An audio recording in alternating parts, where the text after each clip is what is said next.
Destiny, a franchise that started with quite the identity crisis and ended with... honestly, it still looks like an identity crisis. A looter-shooter turned quasi-MMO with now over a decade under its belt. Destiny is probably the game series I spent the most time with based on hours, even over Halo. It's a series that has some of my favorite things, has spawned some of my favorite things, and is arguably one of my biggest inspirations for wanting to get into writing. It's also got some real bad stories in there. A microtransaction system that ebbs and flows with how well the game's being received, and is being managed by executives who seemingly limit the creative freedom of its admittedly passionate developers. So here's a look back into my experiences with Destiny, some thoughts on each release as they come, and why I'm deciding to stop taking the game nearly as seriously in the coming future. Coming in hot off the Halo train, I was actually pretty damn excited for what Bungie's new IP was going to be. The concept art, the early marketing, all the things that came out for Destiny in its early stages got me extremely curious. I saw this image and my ape brain was just activated. That being said, I was pretty young and stupid. When we got to the year 2014 and they said Destiny coming September, I thought, wait, it's not out yet? I knew little of the delay and even less about the stuff surrounding it. I was just kinda there. To me, despite the excitement I had for seeing that cool 8-eyed Fallen in-game or fighting Vex, the game was kind of in the same feel for me as every Halo game was. It's not a bad thing, just a sign of where my headspace was at the time. Because of that, there really isn't much to say beyond, I was interested. Though I do remember little thoughts here and there, like how I latched onto the Vex's design purely because of Dark the Moon's Shockwave. Cycloptic robots really had a hook in me throughout the early 2010s. So, the game I was interested in came out. Nowadays, this means that I'd wait eons before purchasing it. Back then, however, I picked things up immediately. Shortly after release, it was in my hands and I was waiting for it to fully install. How was it? It was okay. I'm gonna be honest, while it felt good while playing it, reflecting on it by the time I went back to the tower post-campaign felt just okay. It had cool visuals and a pretty good vibe, but it didn't really hold me that much. I fiddled around with it for a while until after about a month or so, I stopped playing. Yeah, there's a very real chance that I wouldn't be here right now discussing this. I think it didn't help that at the time my experience with Xbox Live was limited, back when my name was Promethean Snake, and I didn't really have any friends to play with. I was doing everything solo, and the raid was just out of reach for me. It just didn't feel like a game I'd continue playing. Believe it or not, it was watching an episode of Death Battle that reminded me that Destiny had DLC coming out. Well, it already came out by that time, I think. Either way, that's how I remembered The Dark Below was a thing. The Dark Below is interesting, because it did actually begin to salvage my view of the game. Not because of the DLC itself, but because I finally got a damn headset because I was sick of not really doing any of the content people deemed fun and engaging. That's when I finally started doing raids. I don't really remember how my first Vault of Glass or Crota's End runs were. I was younger, so much has happened since, and I did D1 raids way more after that. From then on, I was regularly playing. But it wasn't until House of Wolves that I really started enjoying the game as a whole. The story was actually interesting, the leveling was quick and simple. I almost went flawless in Trials, and I realized that I was missing out on a weapon. A pair of weapons, actually. Thorn and Last Word. Two guns that I didn't really know the lore for at the time, but came to dominate Crucible, and thus my inventory space as well. Found out Last Word was actually better for me. Still never went flawless, but I didn't hate my time in PvP, which is more than I can say for most games. What can I say? I'm more of a PvE guy. Well, when I wasn't being kicked out of Skullhouse runs for not having Galahorn. I remember the day House of Wolves came out. I had gotten up early, played up until the Shadow Thief strike was unlocked, then went to school and just couldn't wait to finish it. I was actually hooked. I enjoyed Destiny. Crazy, right?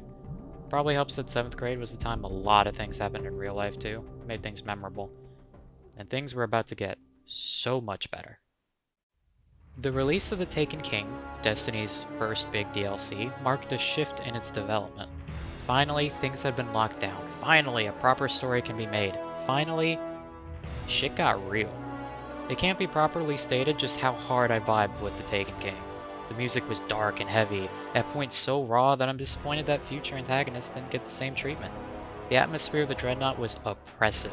The Hive really got the time to shine, not just as a vaguely dark force, but as a true army of darkness. The Taken were an interesting expansion on previous enemies and had such a sick design. It was also fascinating to a younger me. While the story for the DLC was pretty basic, it had atmosphere. It had a feeling that I don't believe any other DLC for Destiny or Destiny 2 ever managed to have, for better and for worse. It makes the Taken King stand out. It's not the best DLC Destiny's ever had. It's not even the best story, but it's probably my favorite overall. It's also the DLC that helped me get into the lore. The Books of Sorrow were an amazing addition to the world that really hooked me into Destiny's universe. I'd also blame it for getting me to want to become a writer myself. I don't have much to say on Rise of Iron. It was fun, but it wasn't the best thing ever. The Age of Triumph update carries that whole year for making everything relevant. The DLC itself has a major case of Halo 3 syndrome, where the story isn't amazing, but the feeling of it is insanely good. It's geared that way, to make you feel like a badass. I do wish it wasn't seemingly ignored so often by the current story. I know Siva doesn't really have much of a place, but even when it feels like the events of the campaign could get a mention here or there, it's just skipped over. Though there's another DLC where this effect kicks in, and it is arguably worse. Moving on to D2, I'm not gonna lie, I thought a sequel would be great. That's how my brain worked, and that's still how it's working now, though for very different reasons. However, D2 had a pretty rough launch. Its story was bigger, better, as in actually coherent, but the art direction shifted to a more vibrant one, and the gameplay was neutered for competitive play. It was a big mixed bag, but I enjoyed going through it, for the most part. The updates to the Cabal were welcome, the lore was still as fascinating as ever, the world felt just a little bigger, mostly. Oh, and there were those giant Onyx Darkness pyramid ships that caught my eye immediately. Unfortunately, the gameplay aspects of the base game really hurt it in the long run. Curse of Osiris was a pretty fine DLC, but because it didn't fix those issues, it got cast aside and spat on by the entire community. The story and art weren't even bad. The only bad thing I can really give Curse of Osiris is the destination. Everything else wasn't really its fault. Warmind, though, is a different story. See, it did fix some of those issues. That's why people like it. It was actually starting to get fun again, and Escalation Protocol is legitimately the most memorable activity that's not Whisper. However, the story was terrible, and is probably the most condensed form of D2 Year 1 bad MCU type humor of the entire year. Warmind makes it understandable as to why they made Forsaken as dark as possible. Forsaken really was the sequel to The Taken King. No, there are no other options. It simply was.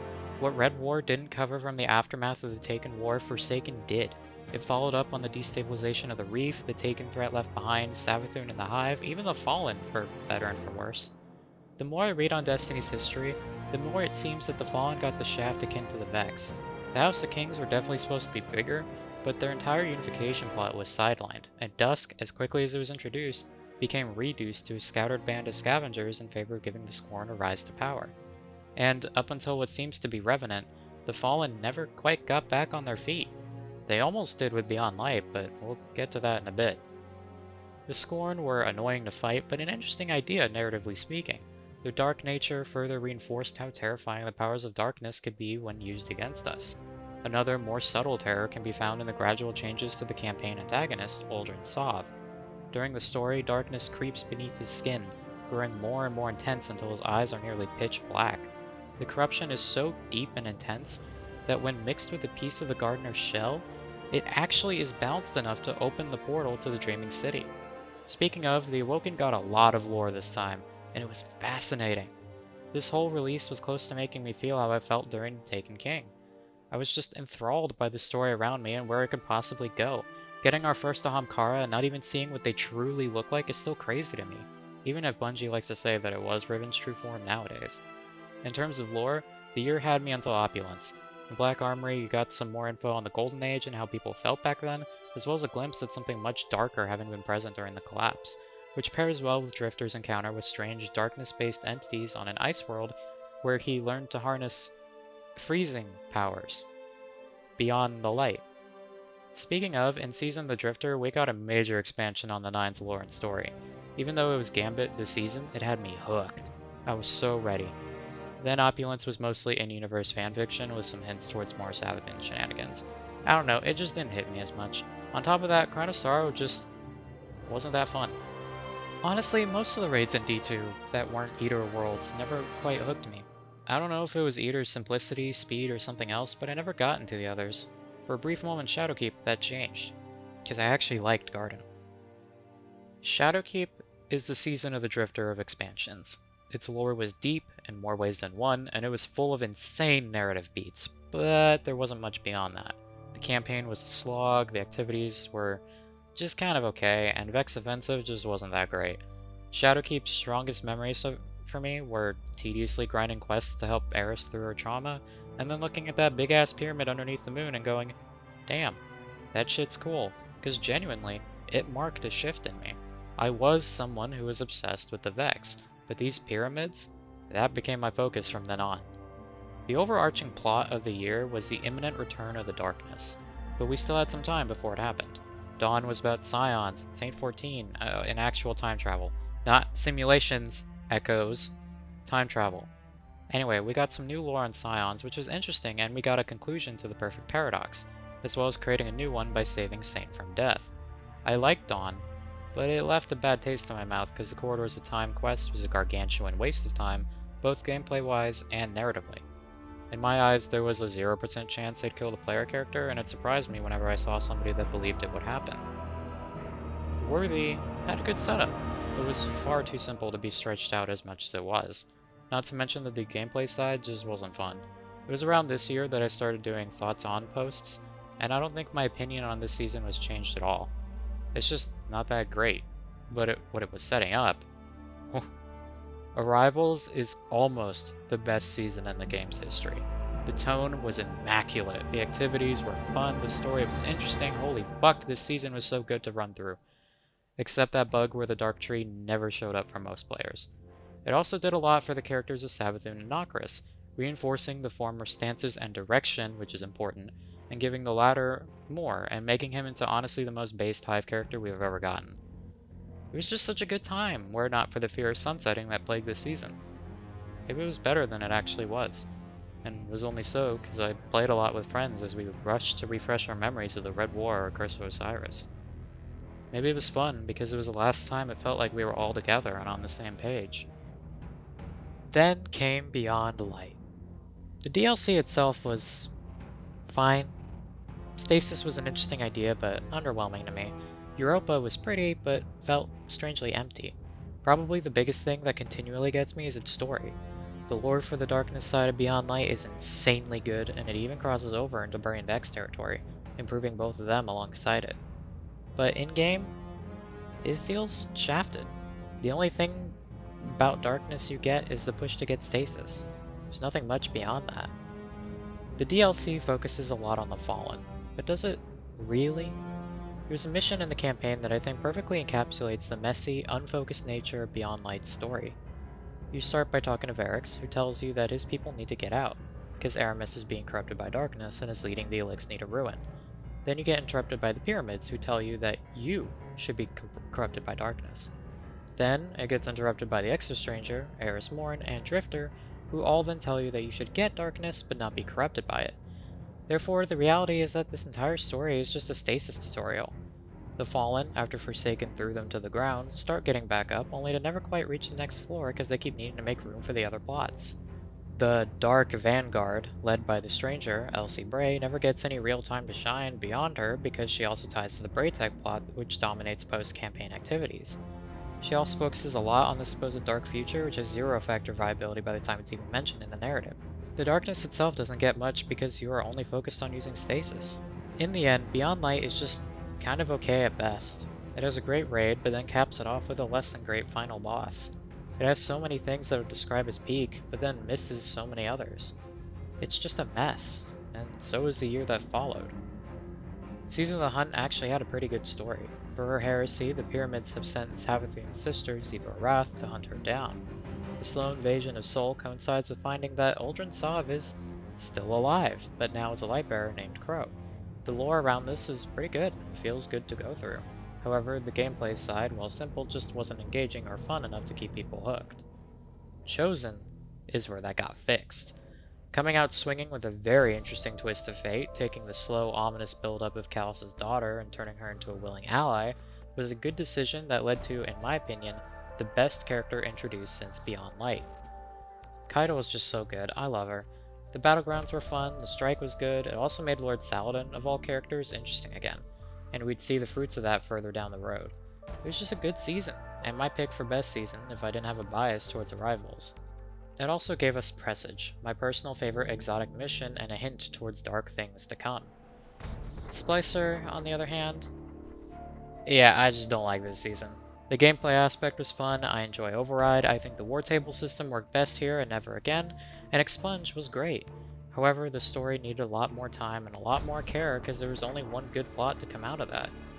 Saint and Mithrax were great. The voice-only Ido was fantastic and a perfect outcome to the lore and descriptions that had built her up prior. My only complaint about these three is that it's very obvious that Mithrax's story got radically altered. Bro was not a sacred splicer when we first met him. He also had a Guardian Fire team who haven't been mentioned much since. Shame, because that's the thing that made him interesting. He was an influential, idealistic captain who actively worked with Guardians. But I guess we had too many characters, and the others just weren't great.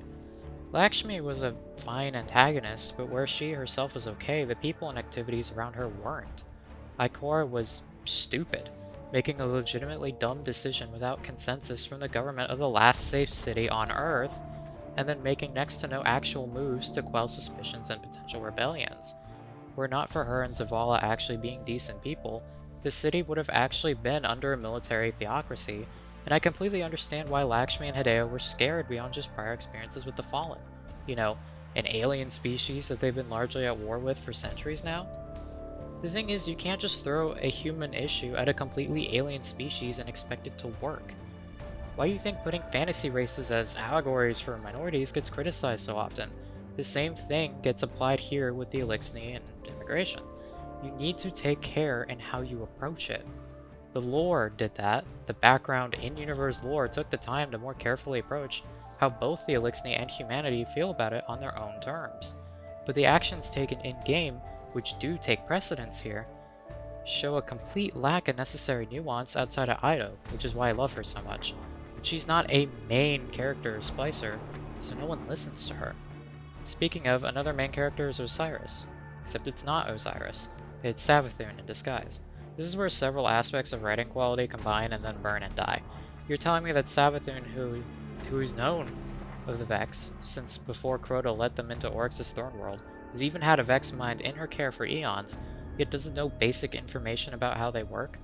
You're telling me that Savathun, who had changed her entire approach to Soul because she knows we're a threat, underestimated us on dealing with the threat? You're telling me that Bungie wrote the line, "I'm giving full archival access to Osiris and no one else," in a season where Osiris is acting really strange almost on purpose? The antagonistic side of Splicer did so much lingering damage to Savathun, to Osiris, to the Vex, and to Curia. Killing the latter without paying off any of the setup D2 years 1 through 2 gave it, reducing the Vex to mere pawns which set a precedent that they'd always be that from then on, potential Osiris characterization gutted, and Savathun being a complete moron up until she finally shed herself free from that body and got stuck in a crystal. Let's move on to Lost. Lost was actually pretty good, were it not for that delay. It's not that I blame the delay itself, because Witch Queen would release in a better state because of it, but that I hate how Bungie treats delays. They let things sit until the very last minute, and it was especially irksome in Lost because it did damage to the season, the epilogue activity, and Witch Queen's time frame in the lore. Beyond that, the activities were good. Savathun's characterization here is like finally leaving a pitch black tunnel and finding out daylight exists, and Mara is starting to see the damage she did during her entire lifetime, paving the way for future character development. It was a pretty solid season. My only other complaint is that it did nothing to further the Dreaming City plot, as it was still cursed from Forsaken. In fact, it only added more questions as to how it worked, considering both it and Hunt did things right in cursed territory, yet nothing was affected by it.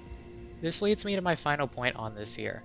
In my opinion, Year 4 of Destiny 2 did substantial damage to Destiny's past and future. While it gave us good things like a Fallen Alliance, Crow, and Keitel, it also killed off literal dozens of plot threads for Savathun, many of which even originated within the year itself. Her goals in Forsaken didn't matter. Her experimenting with ghosts didn't matter. The Endless Night, yeah, that especially had no bearing on the future. Trust me, I looked. As previously mentioned, this extends to Curia too. Basically, if you knew anything about Savathun other than she's the Witch Queen, Goddess of Deception, fuck you. Her stated and implied goals didn't matter. Her actions up till loss didn't matter. Fuck you for putting in the effort. Here's one plot thread that we just made up. And for those who say it's all part of her schemes and she was just tricking us, well, as a friend of mine put it, if you're going to tell me that you made this complicated lore just to fuck with me, why should I care about the story that you made 5 minutes ago? Introducing the Witch Queen. After all that I just said, the DLC was actually pretty good. Most of the activities introduced were fantastic, and while I don't personally like the aesthetic of the Thorn World, it did have a lot of nooks and crannies to explore. Savathun herself was also a fun character, sticking true to how she was in Lost, even despite losing her memories at first. The story itself is actually fine if you ignore everything that came before it. I have to admit, I was terrified of this DLC coming out. See, months prior, a leak came out. It's probably the most infamous leak in Destiny's history, and it covered practically everything from Beyond Light to Witch Queen to even plans for Lightfall. It was crazy, and it was written terribly. I read the plot and said, oh fuck, if this is real, Destiny's lore is dead. Thankfully, every seemingly dumb decision had legitimate backing, such as a traveler giving the light to the hive, and all the quoted things sounded so much better. Hello, Witness. That's another thing. We finally got to see the face of our main antagonist. After a year of build-up, we saw our egregore being, the Witness. It was met with mixed reception. I'm personally a fan of the design and idea, but we'll get more into my thoughts on it later. Witch Queen also came with Season of the Risen, which was short and sweet. Psyops are still my favorite battlegrounds. It also capitalized on Saladin's character from Chosen, making him actually cool. He also gave us a really mature message of mercy for an enemy shouldn't come at the cost of mercy for their victims. I wonder if other plots this year could have used that message. After the pains of Year 4, it seemed like Year 5 was starting off on the right track. Haunted was the next season, bringing in the derelict Leviathan, being about Callus trying to appease his point of worship after the events of Presage. It was pretty cool, both in terms of vibe and some of the character work. Seeing Uldren again was nice, getting more on Gaul was amazing, and Zavala's story was pretty solid. The pacing was a little off, though. On top of that, we had Keitel, who was dealing with her father's actions. This story was very coincidentally timed with somewhat similar conflicts happening in my own life. Maybe this endeared me to her more, but it was just funny how that worked out. Unfortunately, Callus lived, and I know why. He was set to be the main villain of Lightfall, the next DLC. Anyway, also, Nightmare Containment was an agonizingly painful activity. It gave me nightmares in real life. I still see that Dread Reaper scorn in the corner of my room, watching me angrily recall my experiences with fire stomps and horrid combat flow. After Haunted was Plunder. Plunder made me like Splicer. I don't actually like Splicer, but that should give you an idea as to how I felt about Plunder. I didn't like any of the activities, I didn't like the story. Drifter shouldn't have been the wisest character in that plot, and they turned Ido into a naive child, even though she's several decades old and is a scribe. Mithrax's past shouldn't have been a surprise. It wasn't even that bad in the first place. Nezarec is now a character that had been built up, and it got absolutely killed by that dumb T thing. I'm happy Osiris woke up, that's my only positive, moving on. Seraph was cool. Had a decent vibe, had cool activities, we had Osiris back. My only real complaint is one that I share with a friend of mine, that being Rasputin just doesn't feel like Rasputin. I get there's somewhat of an excuse in Felwinter's personality being imprinted to Rasputin himself, but he says a lot of savvy shit that largely ignores why Rasputin made hard decisions. Rasputin isn't some paragon of goodness, but the mathematically correct choices were also kind of the right ones, because if he had stayed online during the collapse, he'd either be in a permanent grave or be with the Nine, meaning he would have never destroyed the Almighty or helped us kill Zol. We're only alive as a city because Rasputin chose to shut himself down all those years ago. That being said, I never really cared about him too much. I always saw him as marginally useful, but utterly ineffective where it matters. I'm surprised that people were surprised that he got DDoSed immediately in the opening of Arrivals. I saw it coming a mile away. However, Seraph's epilogue actually did something. It got me to care about him. Even though he had like one line and died immediately, the finale of Seraph was so beautifully done and finally returned to me the feelings I had during Arrivals. That something big was going to happen. I was ready for light to fall.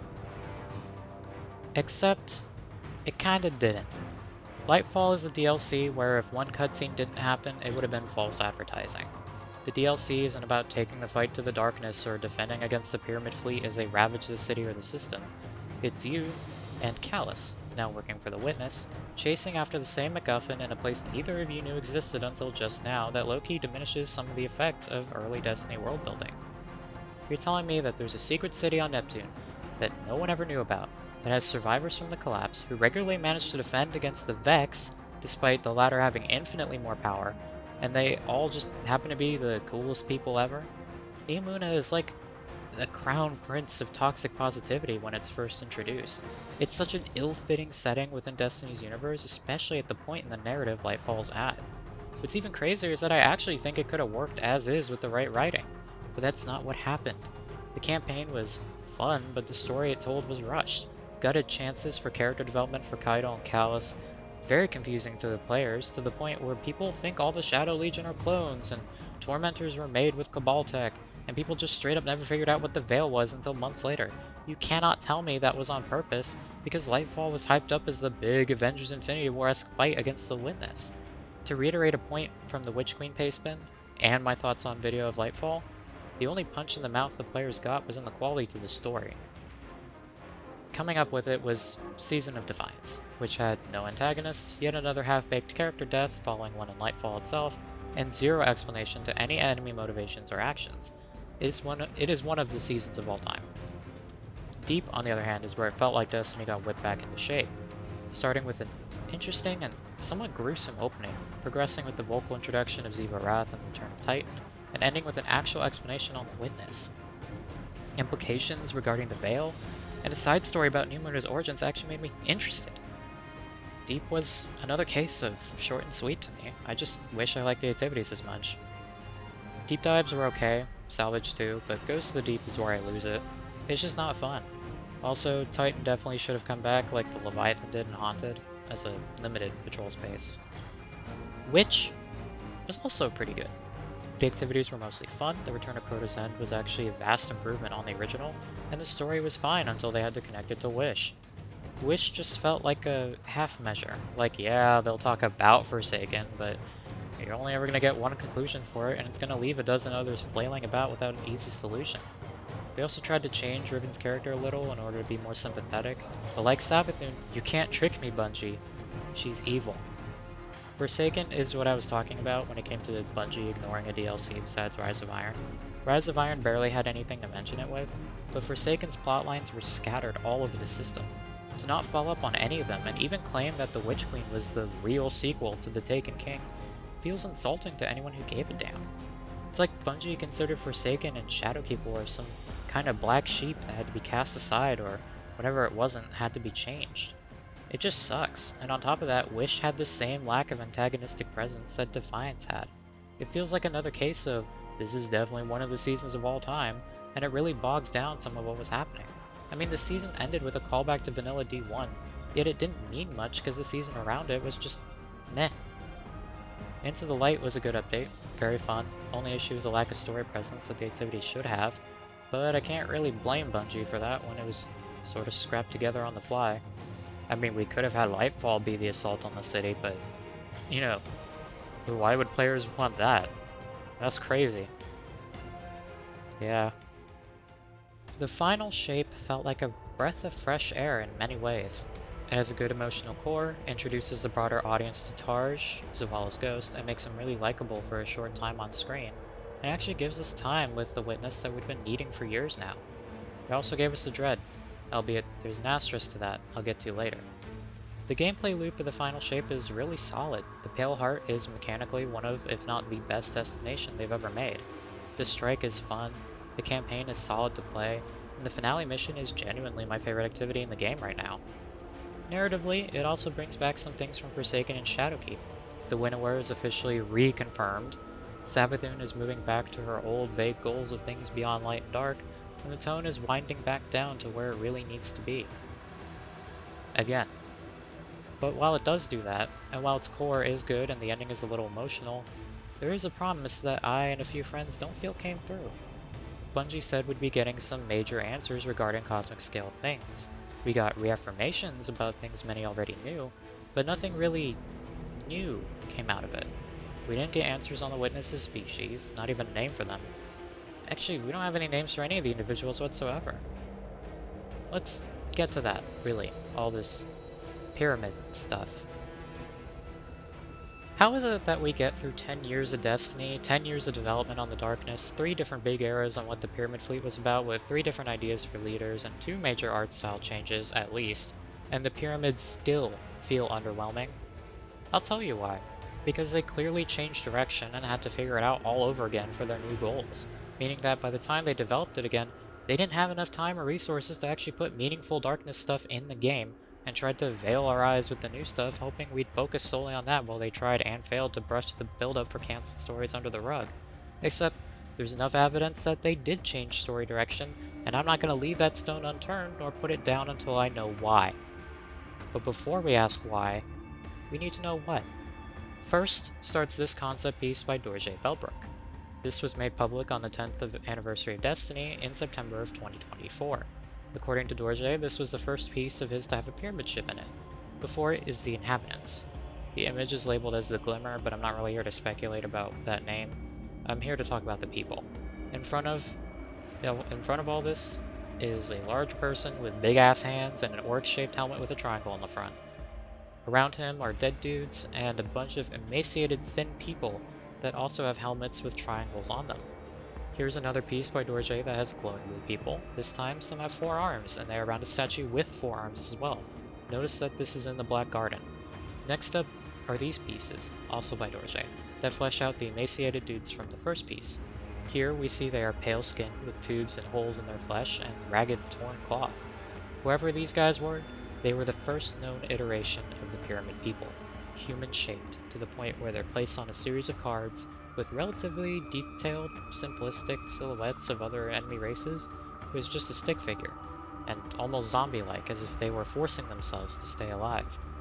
Unfortunately, none or very little of these guys exist in game today. Who knows what happened to the idea? Maybe some aspects were given to the Hive, maybe some were forever lost to the void when Joe Staten left and took the original story with him. Maybe they were taken back and reshaped into something new, something more crazy yet somehow more human. The next time we'd see pyramid stuff was this concept art for D2 made by Mark Golubayev. This pyramid city featured a ship overhead and an empty plaza space full of green lines and Egyptian-inspired hieroglyphics. It also featured a popular labyrinth on banners that were also found in-game in the Cradle on Io and later on the Martian Cradle in Witch Queen. Fun fact, the patrol on Io was made for Mars originally, evidenced by trailers in the PvP map Crossroads, so the Martian Cradle and Witch Queen is technically a remake of that idea. This had me stumped for a while until Shadowkeep confirmed that it was Pyramid, as the concept piece had veiled statues that were ripped right from the paper to the screen. But Mark's concept art wasn't the only thing developed in the years of 2016, 17, and 18. Here are more pieces made by artist Peter Jablonski. Peter here did a lot of work on enemies that have some very familiar aspects if you remember Dorje's work. Holes, tubes. Now we just have a more fleshy look. Here are some headless things. I wonder if there are events in Destiny's lore that mention dark, headless things. Wait, that's the lore for Drifter's Ice Planet encounter. Then here's this piece for Drifter's tech featuring the same spinning stuff found on future pyramid devices, like the Vow of the Disciple guns. There is lore in Cage Treasure Island featuring weird shadow creatures. However, one is an early silhouette study of a Cabal, while the other remains unknown. I don't have much more to say on that other than noting its existence. My point is that prior to an aforementioned shift in the story around the time of 2018 to 2020, there were a lot of hints about pyramid enemies. Many of these were based on concepts that made it so far into development to the point where statues were made of them.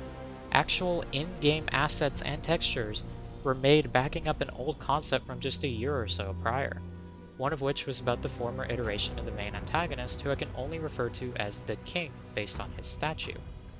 So after all that, after the countless iterations and ideas brought so far into development that we still see assets for them in the current version of the game, after we have a full race and even a potential sub-faction of biologically altered beings put down, why in the ever-loving fuck would you then scrap it?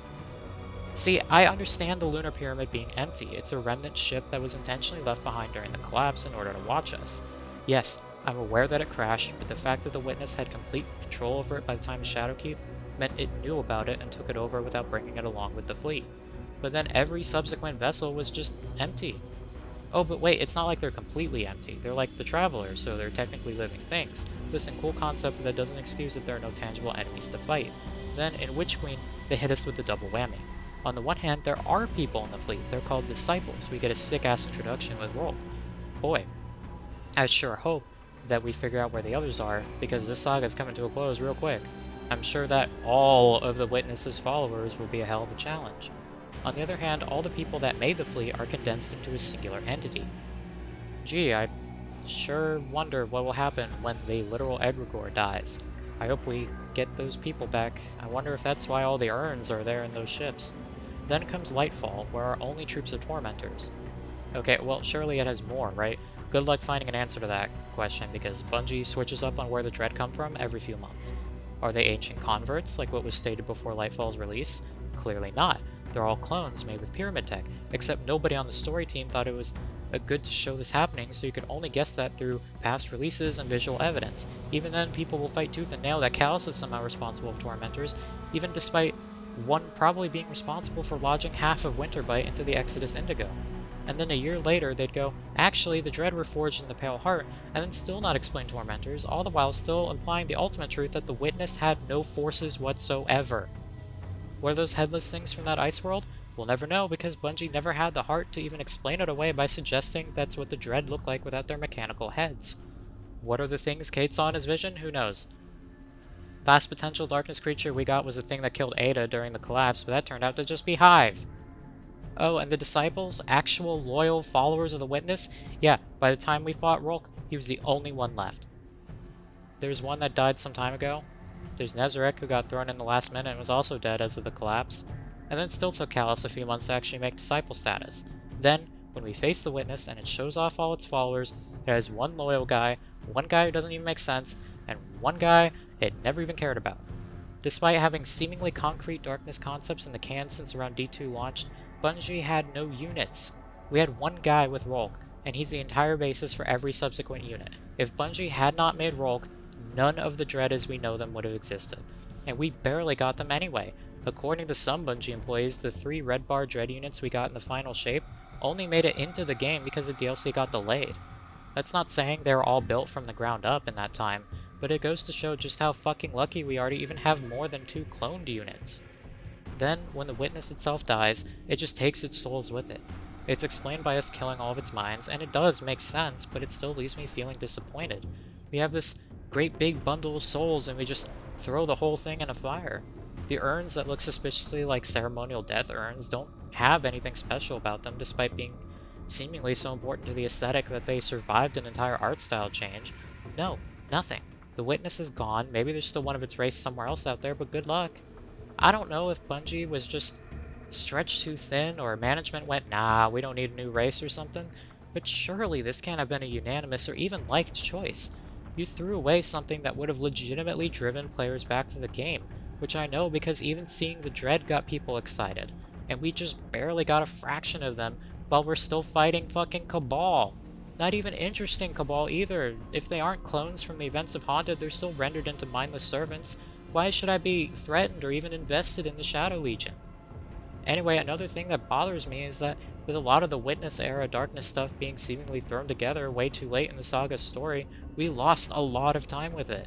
The Witness, when it's on screen, is kinda cool, the concepts behind its creation are awesome, and the stuff it does is sick, but why do we never focus on it? Why are we talking to Callus during Lightfall? Where's the presence we got from Oryx, the 3rd major antagonist from the first big expansion in the series? It feels like we have a major disconnect between our villain and the story that's being told. The feeling of no answers to life and no purpose appears almost out of nowhere because that wasn't the focus before the Witness's story got involved. The threat of the final shape seems underdeveloped despite being a term that's existed for ages, because the definition, and more importantly connotation, got changed when the Witness got introduced. I wasn't expecting to fight God or anything, but I thought we'd get a race that felt slighted by the Traveler, an anti-us that we'd actually interact with and develop a relationship with over the course of a couple years that culminate in a climactic fight for the fate of the universe, helmed by a leader that was the anti-player. the dark gods chosen that would fight us to the end. Instead, we get one entity that feels uninterested. It's so distant from anything we talk about or do, it barely feels like it's a threat sometimes. With the witness being so shafted in the narrative, we also lost out on answers to seemingly important questions. As I said, we learned nothing about this ancient race other than they had a golden age and some cool tech. What are their names? What's the name of the species that has been responsible for starting an intergalactic war? We don't know. People call them precursors because there's nothing else besides Forerunner, and Halo already took that. Well, Halo took precursors too. This isn't even talking about how they were going to be, and probably still could be, human. Remember that one Traveler cutscene storyboard where the astronauts find a woman instead of the big ball, and she heralds the ball's arrival? How the hell would a human have gotten there? Hey, remember those human-shaped concept pieces over the years, or the human-shaped architecture? They were human! The final shape promised a lot of cosmic answers, and that includes the pyramids, since that race is so integral to the conflict, but we barely get anything. The only thing we really learn about the Witness is a full explanation on its plan, and that it has dissenting minds. That's it. We barely learn anything about the Traveler too, so it's not just the pyramids.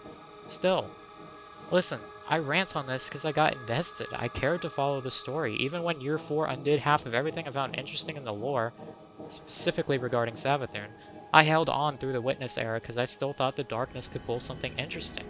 And it does, for a few seconds at a time, and a story that takes maybe a few hours tops if you're dedicated. The pyramids are amazing, for a collective total of a couple minutes. The lore wasn't the only thing I kept tabs on in Destiny. Hell, to most of the people watching this video, it probably was a surprise that I even cared that much about it. Most people are here because of the music I uploaded, and yeah, it's a big part of my life too. For context, I heard music in-game that wasn't officially released, and I recorded it and put it on YouTube because I thought people should be able to listen to it without getting shot at. It's a sentiment that I share with many. It led to a lot of amazing things. I met friends that I hope I keep for a long time because of our shared interest in Destiny music of all things. It wasn't all perfect, no. I mean, I have a whole video that remains up on my channel because my friends and I had legitimate concerns over whether this stuff should be on YouTube in the first place. Shortly following that was the Purge, the mass deletion of a lot of my content to avoid my channel's death by the friends of someone that had betrayed my friend group. Before then, things didn't always work out between us. I had friends that wanted this pursuit to go a different direction, and it fell apart. I had plans myself that fell through before I could even start. To be here now is a little surreal when I look back on it. I've played Destiny for a good portion of my life, and it's ebbed and flowed just as much as my life has. It's funny that I can call the Age of Lost that was formerly D2 through Shadowkeep that, not just because of the game, but because that's when I displayed symptoms of depression. It's funny that I can call the Age of Darkness that was Beyond Light onward such because it also coincides with a relatively bleak period of my life where I gained and lost a very important aspect of life. The game's music is something that I listen to often because sometimes it just helps me get through an emotion. I sometimes list tracks by months and years based on how I felt during those times, just because there's so much to choose from. Maybe I'll publish that list someday. The point is that Destiny's had a big impact on my life, listening to its music, paying attention to its lore, making a relatively in-depth ship size comparison chart because I felt obliged to do the research and make it as accurate as possible using knowledge from the game, its narrative, and its development. I also interacted with a few parts of the community. I went to GCX like 3 times because I thought it'd be fun. I became acquainted with some members from the model ripping community because they were genuinely cool people and had some unique insights into the game we played. I once wrote a long-ass fanfiction because, well, I was bored. It's created interests, and it's shaped ideas. For that, I can never really hate the game. I can give it all kinds of shit for gameplay loops or story decisions or its fucking Eververse, Jesus Christ. But the mere fact that it exists, despite all the heartache that went into its development, brought me together with a lot of people I would not have met otherwise. I love Destiny as an idea because of that. I've dipped into the episodes, mainly because I bought them as a pre-order bonus because I wanted that pyramid jump ship they were giving out. And so far, they're interesting. I think the quest structure could use more quality meat and not just busy work. I think Echoes in particular had a really shitty quest structure, but Echoes also has really fun activities. Revenant also hits that note, which is great because Revenant's story so far is actually good. This will be before Act 3 comes out, but it'd be nice to finally have an all-around good Fallen story. considering House of Wolves was the last time we got one. Echoes had a really shit narrative though, so I'd skip it. It's a blight on this game's existence and actually harms the wider narrative more than any other singular release. It's kind of insane. I'm not kidding, the internal consistency is practically non-existent and none of it had to happen, and the stuff that does happen is so bad it kills the identity for an entire faction. It's also the second time they wasted such a prolific voice actress on a bad story. Don't get me wrong, this isn't a I'm quitting Destiny video. I'm still going to be playing the game from time to time, but I've recognized that it's healthier to maybe not be as invested. Stop caring about the story as much. Play if you see something cool, just play because you find it fun. The gameplay is still mostly fun. Bungie hit that chord with Halo, and it carried over to Destiny even after all these years. I'm just really tired. These past couple of years have been really unkind to me. I've been betrayed by like 3 different people, all to varying degrees of life-ruining circumstances. I've seen promises broken by people I thought would be there. Hell, it's taken me months to finish this and record what I need and edit it because I'm just not motivated. Did this game help me dig myself out in any way? Hell no, this shit probably made it worse. But here I am, still alive when I didn't think I'd be. Still breathing. Still hoping for a future. Still seeking for a meaning or a purpose. I'd say some corny shit like there's always a light in the darkness, but this conclusion part is already pretty long. For now, this is the last video I have actively planned about Destiny. I'll still make some music mixes if I feel like it. I'll just hand them to another channel who I'll link in the description below. I will still upload a Destiny video here if I feel like it. It's just not a real priority. I think I'm gonna get into Half-Life. It seems like a series I'd have fun with. In the meantime, this is where I get off.